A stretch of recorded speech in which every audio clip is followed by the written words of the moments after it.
Good morning and welcome to Top of the Morning by Mint, your daily shot of sharp business intel, global trends and market movers.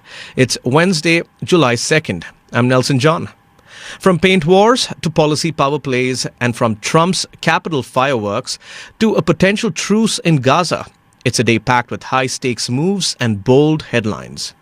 Bike taxis may finally get legal love. Asian Paints is under regulatory fire. And India's cabinet just dropped a 2 trillion rupee pre-poll package. Buckle up, Top of the Morning begins now. India's paint wars are heating up. On July 1st, the Competition Commission of India, CCI, launched a formal investigation into Asian Paints Limited over allegations of abusing its dominant position in the decorative paints market. The trigger here is a complaint from Grasim Industries, the Aditya Birla Group's latest entrant with its brand Birla Opus. Grasim alleges Asian Paints has been pressurizing dealers not to stock rival products, offering incentives like foreign trips in return for exclusivity. The CCI's initial review found enough merit to suspect unfair trade practices and appointed its Director General to investigate within 90 days. Allegations also include squeezing out competitors by influencing suppliers of raw materials and limiting access to critical goods and services. While Asian Paints hasn't responded publicly yet, this isn't its first brush with regulators. In 2020, a similar case filed by JSW Paints was dismissed after a 2-year probe. India's paint market, valued at $14.4 billion in 2023, is booming, and with Birla Opus targeting 10,000 crore rupees in 3 years, the battle for dealer shelves is intensifying. The outcome of this probe could reshape how competition plays out in this colorful space. In a move that could redefine urban mobility, the centre has officially cleared the way for states to legalize bike taxis using privately registered motorcycles. But the final call lies with state governments. As per fresh guidelines issued by the Ministry of Road Transport and Highways on July 1st, states can now permit bike aggregators like Rapido, Ola and Uber to operate non-transport motorcycles for passenger rides under a regulatory framework. The idea here is to reduce congestion, cut pollution and boost last-mile affordability. This effectively opens the door for bike taxis, said legal expert Rahil Patel, calling it a long overdue note to services that have operated in legal limbo for years. States can also impose fees and enforce compliance, giving them new revenue and regulatory muscle. But the catch here is implementation is voluntary, meaning states like Karnataka, with its recent bike taxi ban, can still say no, while others like Maharashtra are going for electric only. For Rapido, whose bike taxis make up half of its revenue, the move could be a game changer if states play ball. Uber and Ola, meanwhile, are watching closely, having already piloted similar SaaS driver models. Donald Trump has announced a potential breakthrough in the 20-month-long Israel-Hamas war, a 60-day ceasefire deal that Israel has agreed to in principle.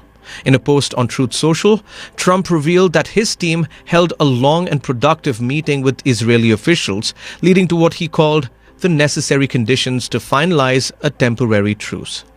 The deal now hinges on Hamas's approval. Quote-unquote, "I hope for the good of the Middle East, Hamas takes this deal because it will not get better. It will only get worse," Trump warned.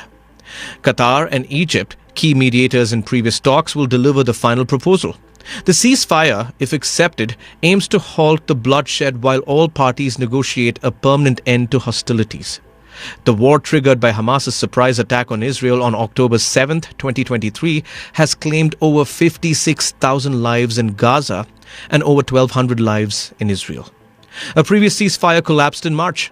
Trump's announcement also comes days ahead of Israeli PM Netanyahu's U.S. visit on July 7th, adding a fresh urgency to the diplomatic push. Well, let's all hope peace finds its way to the Middle East. On to more Trump news. In a dramatic midnight climax, the U.S. Senate has passed President Trump's signature One Big Beautiful Bill Act. Well, by the narrowest of margins, thanks to Vice President J.D. Vance's tie-breaking vote. The bill delivers sweeping tax cuts and deep spending rollbacks, extending Trump's 2017 tax reforms and adding breaks for tips, overtime, and seniors. But it comes at a steep cost. $1.2 trillion in cuts to Medicaid and food assistance, and a projected $3.3 trillion spike in the federal deficit over the next decade. This is about putting money back in the pockets of hardworking Americans, said Senate Majority Leader John Thune. Critics, including Senator Tom Tillis and Senator Rand Paul, weren't buying it. A warning of lost healthcare coverage for millions and a ballooning national debt. The bill also earmarks $350 billion for border security and undoes green energy incentives from the Biden era. But the fight's not over yet. The House, where GOP divisions are sharper, is now the final hurdle. With Trump pushing for a July 4th win, expect fireworks on and off Capitol Hill. In a major pre-election booster shot, the Union Cabinet has approved 3 mega policy moves, with a combined outlay of 2 trillion rupees to supercharge jobs, innovation and sports.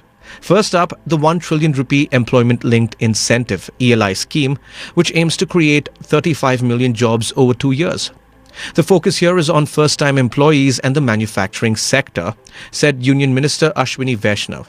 The scheme will offer up to 15,000 rupees directly to 19.2 million fresh entrants and give employers up to 3,000 rupees per new hire. The incentive window opens from August 2025 to July 2027.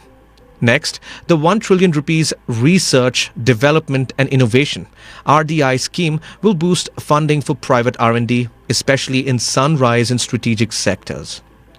With India's R&D spending lagging at 0.64% of GDP, the government plans to fix it through long-tenor, low-interest funding managed by the Anusandhan National Research Foundation, which is chaired by Prime Minister Modi.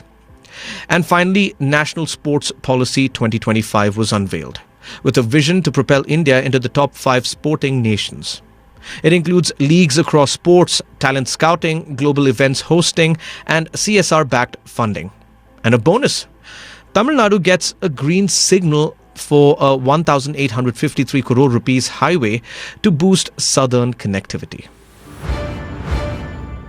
That's all for today. Thank you for joining in. We are eagerly looking forward to our next Top of the Morning episode, which will be packed with the latest news. Until then, this is Nelson John signing off. Have a great day.